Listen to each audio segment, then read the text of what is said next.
Joining me, CNN legal analyst Danny Savalas and CNN law enforcement analyst Matthew Horace. Good to have both of you with us. Matthew, I want to get your take first. As a law enforcement analyst, as someone who has been on the other side of this and been in these situations, based on what you heard, based on what we've seen, what's your reaction? Well, I don't think that the prosecutor in this case could have laid out any better case for justified use of force. And I think if you listen to every facet of the investigation, I think the investigators did one yeoman's job of pulling together all of this evidence in 2 short months.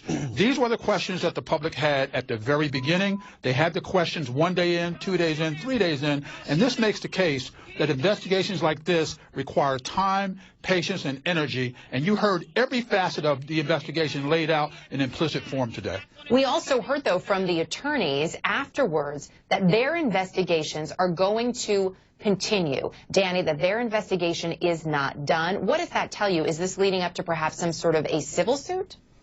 Perhaps. I would use a word stronger than perhaps. Certainly they're investigating, and they are likely going to be filing a Section 1983 type lawsuit in a case like this, because the standards are different. The standard of whether or not a DA chooses to prosecute or declines to prosecute a police officer in connection with a shooting for a crime is a different standard than the civil standard of suing a government agency or the government for a wrongful death or for the unlawful seizure of the victim. So for that reason, yes, the civil attorneys will certainly continue to investigate, but they will also piggyback upon existing evidence to the extent they have access to it.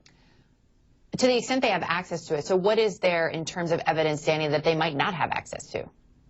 Well, they may talk to other witnesses. They may talk to some of the witnesses that the DA deemed not credible, and maybe they will deem them credible. There's nothing to say. I mean, credibility is a trial determination, so there's nothing challenging their admissibility if there is a subsequent civil lawsuit.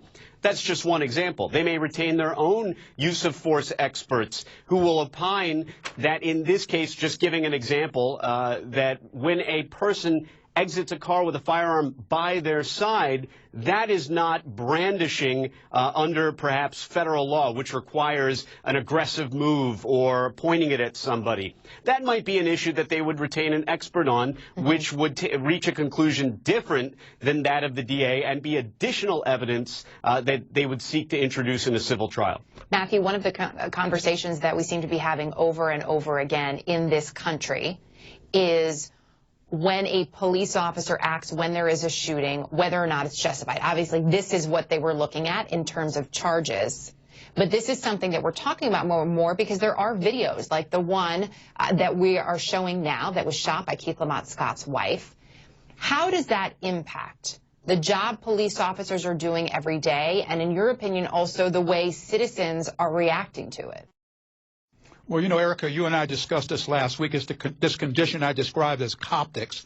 It's the combination of the optics of policing in the digital age and the convergence of video and technology. But in many cases, just like this one, we had a video that was created by a family member of the deceased. So that gives us some challenges, but they are overcomable in many cases if the public, politicians, government, policing, just let the process play itself out. Hopefully and prayerfully, we do exactly what the police and the prosecutors did in this case, and they presented every bit of evidence that went into this decision.